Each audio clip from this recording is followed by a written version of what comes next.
ગુજરાતના પ્રખ્યાત યાત્રાધામ બગદાણામાં આશ્રમમાં સેવક નવીન બાલધિયા પર જે હુમલો થયો છે તે મામલે હવે પોલીસે તપાસનો ધમધમાટ શરૂ કર્યો હતો અને આ મામલે હવે 8 આરોપીઓની ધરપકડ કરવામાં આવી છે। મહુવા ફાસ્ટેડ કોર્ટની અંદર રિમાન્ડ અર્થે આરોપીઓને રજૂ કરવામાં આવ્યા છે અને તેમના મોબાઈલની રિકવરી કરવા માટે રજૂઆત કરવામાં આવી છે।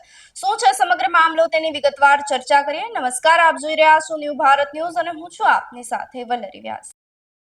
તમામ આરોપીઓને હાલ કોર્ટ માન્ય રાખી અને 4 આરોપીઓના 2 દિવસના રિમાન્ડ મંજૂર કર્યા છે તો પોલીસ તપાસનો ધમધમાટ શરૂ કર્યો છે। તેમાં માહિતી મળી રહી છે કે આરોપીઓ વિરુદ્ધ કડક કાર્યવાહી હાથ ધરવામાં આવશે। ખાસ કરીને ઘટના સ્થળની આસપાસ જે સીસીટીવી કેમેરા લગાવવામાં આવ્યા છે તેની પણ હાલ આરોપીઓના મોબાઈલ ફોનની કોલની વિગતો મેળવવામાં આવી રહી છે। આ સાથે જ વિવિધ કડક તપાસ હાથ ધરવામાં આવી રહી છે। તો મહુવા ફાસ્ટેડ કોર્ટના રિમાન્ડ મંજૂર કર્યા તે 4 આરોપીઓની હાલ જે છે તે તપાસ શરૂ કરવામાં આવી છે। ખાસ કરીને નાજુક ધીગાભાઈ કામડિયા તેમજ રાજુ દેવાતભાઈ ભમ્મર, વિરેન જેરામણભાઈ પરમાર અને સતીશ વિજયભાઈ વનાળિયા આ 4 આરોપીઓના રિમાન્ડ જે છે તે હાલ મંજૂર કરવામાં આવ્યા છે। 4 આરોપીઓના મોબાઈલની રિકવરી માટે ડિમાન્ડ આપવામાં આવી છે। તો રજૂઆત આ મામલે જે છે તે ફરિયાદના આધારે જણાવવામાં આવ્યું છે કે મારતો વિડીયો આરોપીઓએ જયરામ આહિરના કહેવાથી ઉતાર્યો હતો અને તેની દેખાડવા માટે જે છે તે નિવેદન આપ્યું હોવાનું સામે આવ્યું છે। પોલીસે 4 આરોપીઓના મોબાઈલની રિકવરી મેળવવા માટે હાલ રિમાન્ડની રજૂઆત કરી છે, જે પૈકી હાલ આરોપીઓનામાં 2 દિવસના રિમાન્ડ મંજૂર કરવામાં આવ્યા છે તેમજ અન્ય 4 આરોપીઓને હાલ જિલ્લા જેલ ખાતે મોકલી આપવામાં આવ્યા છે। તો બગદાણા સેવકને મારવા મામલે હવે રાજકારણ તેજ બની ગયું છે। ખાસ કરીને તમામ ઇજાગ્રસ્ત જે છે તેને મળવા માટે અલગ અલગ નેતાઓ આવી રહ્યા છે, રાજકારણીઓ આવી રહ્યા છે, જેમાં ઇજાગ્રસ્ત નવનીત બાલધિયાને મળવા માટે દિગ્ગજ નેતાઓ આવી રહ્યા છે। આ ઘટના બાદ જે છે તે ભાજપ અને કોંગ્રેસના નેતાઓ પણ હોસ્પિટલે દોડી પહોંચ્યા હતા, કેમ કે સાંસદ નીમુબેન જે છે તે ધારાસભ્ય હીરાભાઈ અને ધંધુકાના ધારાસભ્ય કાળુભાઈ ડાભિયા સાથે જ કોંગ્રેસના સોમનાથના એમએલએ વિમલ ચુડાસમા સહિતના નેતાઓ પહોંચ્યા હતા। ખાસ કરીને આપના જે ગારિયાધરના એમએલએ સુધીર વાઘાણી જે છે તેઓ પણ ઇજાગ્રસ્ત નવીન બાલધિયાને મળવા માટે પહોંચ્યા હતા। ગુજરાતના કોળી સમાજના પ્રમુખ અને ધંધુકાના ધારાસભ્ય કાળુભાઈ ડાભી જે છે તે પણ મહુવા હોસ્પિટલે દોડી ગયા હતા।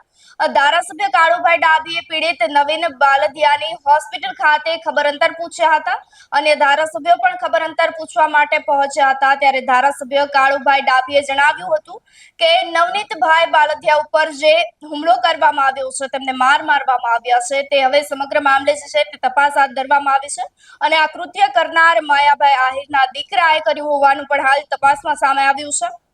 જો કે માયાભાઈ બહુ સારા માણસ હોવાનું પણ તેઓ કહી રહ્યા છે।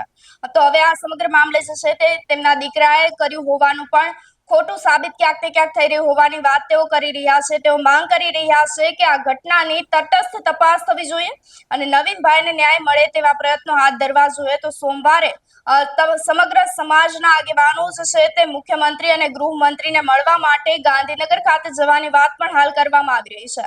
ગારિયાધરના આમ આદમી પાર્ટીના ધારાસભ્ય સુધીર વાઘાણીએ પીડિતની મુલાકાત કરી હતી અને બાદમાં તેમણે જણાવ્યું હતું કે નવીનભાઈને મારવામાં આવ્યો હતો। સામેવાળા રાજકીય પૈસાના ભાગે જે છે તે મારવામાં આવ્યો હોવાની વાત પણ કરવામાં આવી રહી છે। તો મુખ્ય આરોપી સુધી પોલીસ નહીં પહોંચે, અત્યાર સુધી આટલા ધારાસભ્ય મળ્યા બાદ પણ જે છે તે કલમોમાં ઉમેરો કરવામાં આવ્યો છે। જો કોઈ તેમની મદદે ન આવ્યું હોત તો કલમો તેમની તેમ જ રહી હોવાની વાત પણ તેઓ કરી રહ્યા છે। નવીનભાઈની સાથે તમામ ધારાસભ્યો સોમવારે સીએમને મળવાના હોવાની વાત હાલ કરવામાં આવી રહી છે। સમગ્ર વિવાદની જડ જે છે તે મુંબઈમાં યોજાયું હોવાનું હાલ જાણવા મળી રહ્યું છે। લોકગાયક માયાભાઈ આહિરના એક કાર્યક્રમમાં ઘટના બની હતી। કાર્યક્રમ દરમિયાન માયાભાઈએ બગદાણા આશ્રમના મેનેજિંગ ટ્રસ્ટી તરીકે એક નામનો ઉલ્લેખ કર્યો હતો અને આ સમગ્ર બાબતે નવીન બાલધરિયાએ માયાભાઈને ફોન કરી અને સ્પષ્ટતા કરી હતી કે આશ્રમમાં કોઈ મેનેજિંગ ટ્રસ્ટીનું પદ જ નથી, માત્ર ટ્રસ્ટીઓ જ કાર્ય કરતા છે। હવે સમગ્ર સ્પષ્ટતા બાદ જે છે તે માયાભાઈ આહિરે સોશિયલ મીડિયા પર માફી માંગતો એક વિડીયો જાહેર કર્યો છે।